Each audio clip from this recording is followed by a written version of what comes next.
Fala investidor, fala investidora, como é que vocês estão? Espero que estejam todos muito bem. E hoje eu vou tratar de um assunto bastante polêmico, que é algo que eu comentei num vídeo a respeito do Barsi, que basicamente eu disse naquele vídeo. Eu vou até mostrar a capa aqui para vocês do vídeo que eu fiz, é esse aqui. Eu olhei ali o podcast com o Primo Rico e eu fiz a análise das 3 ações recomendadas por Luiz Barsi. Inclusive, eu vou até deixar aqui no card para vocês analisarem caso tenham interesse. Agora, o que eu quero mostrar para vocês? Eu quero mostrar para vocês que existe algo muito perverso na ideia de você ter um determinado guru, de você ter uma determinada pessoa que você segue. Mas calma, antes eu quero deixar claro para vocês que eu não estou fazendo uma crítica e também não farei uma crítica ao Luiz Barsi, não farei uma crítica a Luiz Barsi, tampouco a nenhum membro do AGF, inclusive faço e presto aqui minhas homenagens ao conteúdo de educação financeira que eles estão prestando para o Brasil, e eu acho isso realmente muito relevante, então exatamente por isso que eu não farei nenhuma crítica e também porque eu não tenho nada a criticar. Eu quero apenas estabelecer com você um racional diferente. Tanto é que antes de você sair do vídeo e dar um dislike aqui, eu peço para você uma coisa muito importante. Quando você vir alguém que discorda um pouco da forma que você investe, olhe para isso como uma forma de você ampliar os seus horizontes, porque você não precisa concordar comigo, você precisa, na verdade, enxergar o que eu estou te dizendo, com base nessa informação, se ela te fizer sentido, você começa a mudar um pouco a sua estratégia de investimentos. Agora, se o que eu te disse não fizer sentido, deixa aqui nos comentários que eu posso melhorar, me mostra aqui um posicionamento diferente, porque o ambiente ele é aberto a discussões e é isso que eu quero propor nesse vídeo, tanto é que poucas vão ser as imagens que eu vou mostrar aqui para vocês. O que eu quero dizer, no final das contas, e que eu vou repetir o que eu comentei naquele vídeo, é que você, assim como eu, não somos Luiz Barsi Filho. Não somos, inclusive, a Luize. Não temos, pelo menos a maioria de nós, o patrimônio que eles têm para investir. Não temos a capacidade ou a regularidade de aportes que eles têm. Tanto é que o Barsi ele foi no podcast e ele já disse inúmeras vezes que ele recebe mais de R$1 milhão por dia. Ou seja, ele está ali numa faixa de mais ou menos uns 370 e nesse último, pelo que eu entendi, foram mais ou menos 400 milhões que ele recebeu de dividendos. Será que você ou eu mesmo consigo montar uma posição relevante numa empresa que seja talvez uma oportunidade, que seja uma empresa que talvez esteja fora do radar, sem que isso altere a sua ideia inicial de criar uma carteira de dividendos e criar aquela carteira que o Barsi chama de uma renda mensal? Olhando para esse espectro, portanto, eu quero que você entenda a diferença do porquê que nós ainda não somos Barsi, não somos Luize, não somos essas pessoas que hoje têm um patrimônio muito grande e que têm a possibilidade de investir em empresas que não têm um potencial de pagar bons dividendos agora. E talvez nem no futuro elas consigam pagar esse mesmo dividendo. O que eu quero dizer para vocês para melhorar um pouco a nossa conversa? Quando eu vejo, por exemplo, o Barsi dizendo que ele saiu de BB Seguridade e que ele passou para a Caixa Seguridade, aconteceu um efeito na bolsa muito significativo de uma migração das pessoas de BB Seguridade para a Caixa Seguridade sem considerar em momento algum o quanto de dividendo que uma e outra empresa pagam. Exatamente por isso que houve uma migração totalmente irracional, exclusivamente por conta de o Barsi ter feito um comentário no podcast. Ele não disse se ele vendeu a posição inteira, ou pelo menos eu não me recordo que se ele fez essa venda inteira, e mesmo que ele tenha feito, ele fez isso lá atrás, numa oportunidade que o papel estava muito mais esticado, e hoje você está vendendo num preço muito mais baixo e que talvez não faça sentido, porque quando ele comprou lá atrás, talvez nos seus R$9, não foi o mesmo preço que você está pagando hoje. Assim como você vendendo hoje a BB Seguridade a R$31, R$32, não foi o mesmo preço que talvez ele tenha vendido lá nos R$35, R$38 que essa empresa já chegou.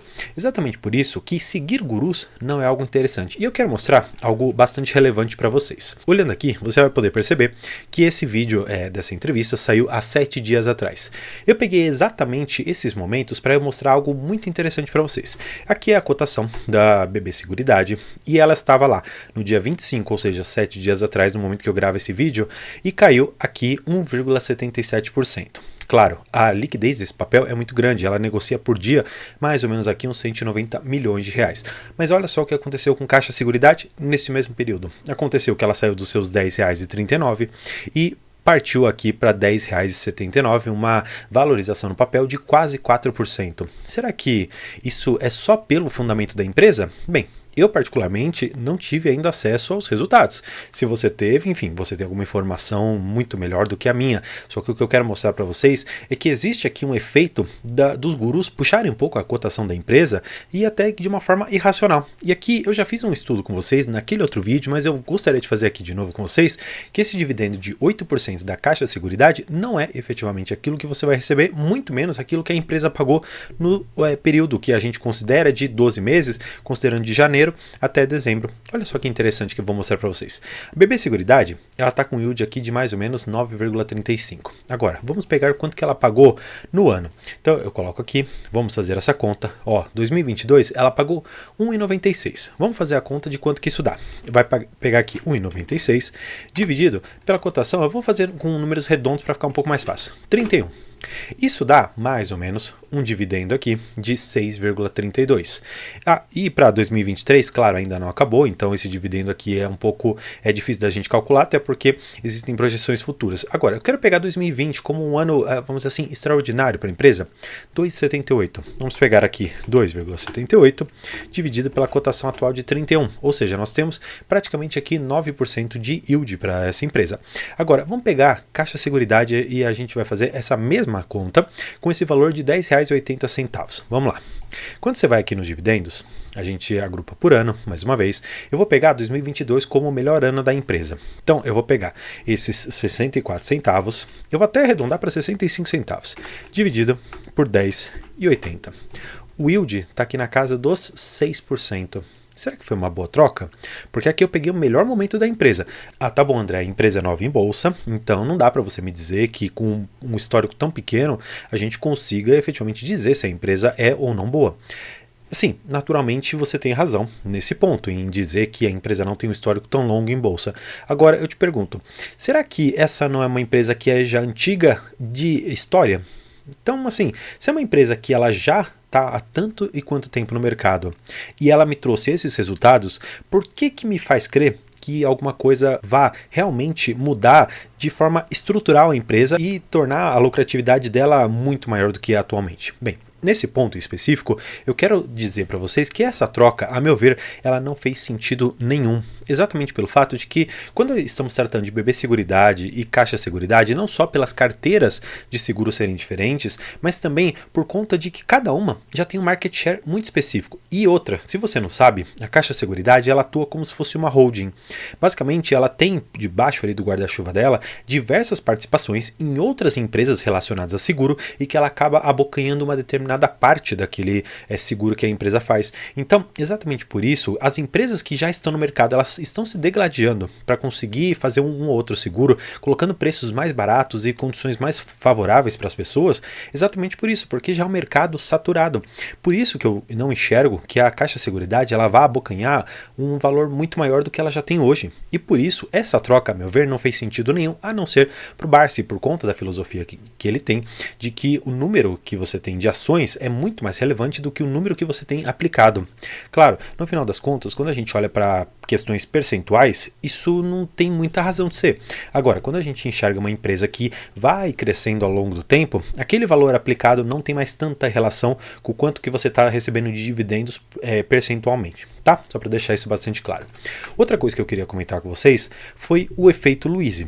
Claro, como eu comentei com vocês, eu não quero aqui colocar vamos dizer assim, uma pecha de que seja ruim, que o AGF seja alguma coisa ruim. Na verdade, como eu comentei, quero apenas prestar meus elogios aqui pela educação financeira. Eu quero apenas dizer, mais uma vez, que seguir exclusivamente uma determinada pessoa, por mais qualificada que ela seja, por mais histórico que ela tenha, você deve ter as suas próprias convicções e razões de investimento. Porque se, por exemplo, a Luiz, que saiu de Santander por conta de não acreditar que os resultados eles vieram em linha com aquilo que ela acreditava e tudo mais, e todas as pessoas decidiram sair, ou pelo menos muitas pessoas decidiram sair do papel, nós tivemos esse efeito muito parecido. Claro, aqui em especial nós temos o resultado, que o mercado não foi muito favorável a ele, o mercado não gostou, a lucratividade foi ruim, muitos pontos ali foram destacados como importantes para a gente ficar de olho no longo prazo. Agora, eu te pergunto, será que a questão do PiscoFins, que foi decidida no Supremo e foi o fundamento pelo qual a Luiz saiu de grande parte da sua posição,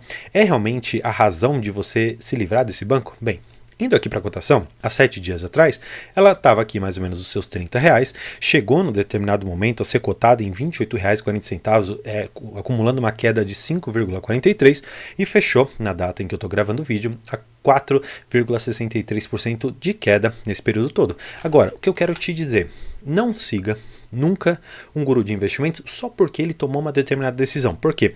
A realidade de investimentos dele é diferente. A carteira dele tem um tamanho diferente da sua. Outra, ele começou a investir numa época totalmente diferente da sua. Porque assim, a maioria dos investidores está na bolsa há 3, 2 anos. Alguns estão começando agora. Será que realmente faz sentido para eles o que a Luizy fez há 5, 10 anos atrás? O que o Barsi fez há, 30, 40 anos atrás?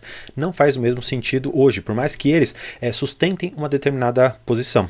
Por fim, e claro, mais uma vez, reforçando que não se trata de uma crítica, e eu acho até muito interessante o acrônimo que eles fizeram, do BEST, mas, naturalmente, nenhum dos, vamos dizer assim, idealizadores do AGF segue esse acrônimo que eles colocam, pelo menos não na sua íntegra. E eu vou explicar para vocês o que eu quero dizer. A maioria deles tem bancos, sim, a maioria deles tem bancos. Transmissoras, sim, também tem, que são as elétricas ali que eles colocam.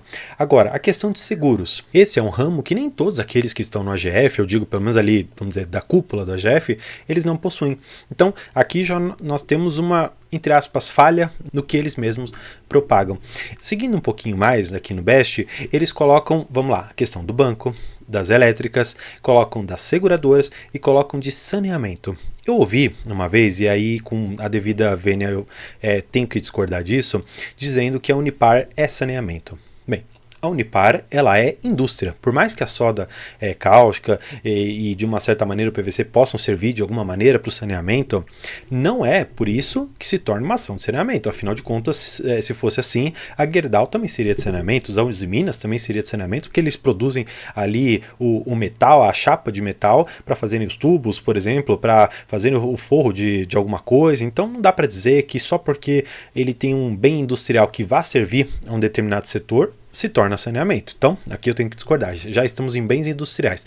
Portanto, eu não consigo enxergar em nenhuma das carteiras algum setor de saneamento, a não ser no Barsi, que já teve em um determinado momento a Copasa. Não sei se hoje ele possui essa ação, mas que eu me recorde até então ele não tinha mais comentado a respeito dela.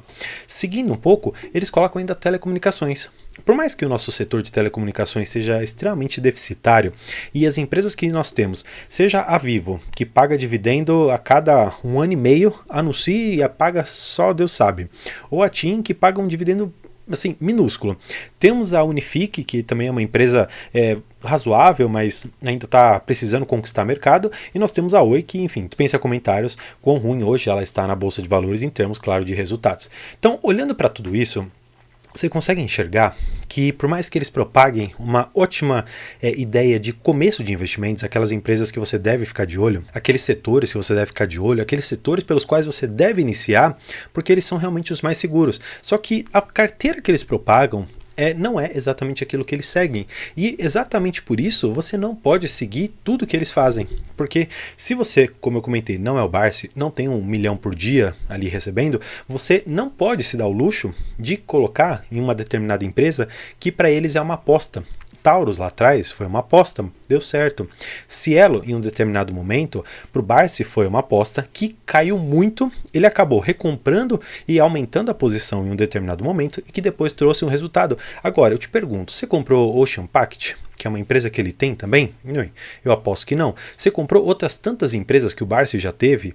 Então, eu acho que aqui você precisa ter o ponto final dessa história de você seguir uma determinada pessoa, de seguir um movimento na carteira exclusivamente porque ele fez. Afinal de contas, as realidades são diferentes. E para encerrar toda essa discussão, que eu sei que é bastante polêmica e vai, espero que não, mas eu acredito que vai gerar um pouco de hate em cima do que eu estou querendo dizer, o Barsi, lá atrás, quando ele criou a estratégia dele de dividendos, ele criou, fundado numa empresa, se eu não me engano, que vendia ali biscoitos ou massas, coisas assim do gênero, que ele conta a história que eram de 2 senhoras e que possivelmente aquelas empresas indo para os herdeiros, não haveria a mesma sequência, não haveria o mesmo pagamento de dividendos e a estratégia dele não seria correta, pelo menos não naquela empresa. E aí então ele migrou para a CESP. E aqui que vem o ponto chave que eu quero mostrar para vocês. O Barsi, lá atrás, quando ele começou a montar toda essa ideia hoje de ações garantem o futuro, ele começou errado. Errado, pelo menos na perspectiva dele. Depois ele foi ajustando a estratégia. E esse ajuste na estratégia se deu na métrica de tentativa e erro, tentativa e um pequeno acerto, tentativa e um baita de um acerto. E você vai mudando a sua estratégia conforme você for testando, for conseguindo compreender o setor, entendendo talvez a sua volatilidade, se você aceita aquele tipo de risco ou não. Em cima disso você monta a sua estratégia. Exatamente por isso que existem pessoas que podem ter o patrimônio 100% em ações, existem pessoas que o patrimônio estar em renda fixa para eles já é um pouco arriscado. Então existem perfis de risco diferentes.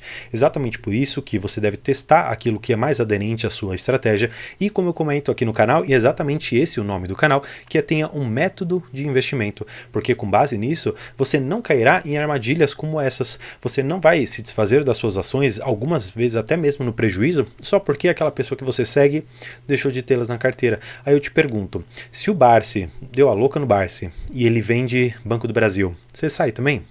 Numa empresa que está pagando, a depender da cotação que você comprou, quase 20% de yield.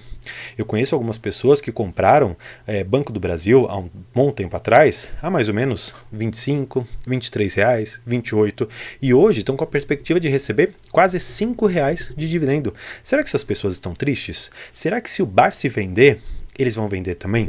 E aí que eu te faço novamente a pergunta. O buy and hold, ou seja, você comprar uma determinada empresa e segurar enquanto ela mantiver os fundamentos, significa que realmente você vai manter ou você vai manter enquanto aquele seu influenciador, aquele seu guru mantiver também? Portanto, tenha sempre uma estratégia, porque enquanto algumas pessoas falavam para o Barsi que a Unipar era loucura, ele se manteve. Por quê? Estratégia de investimentos, método de investimento.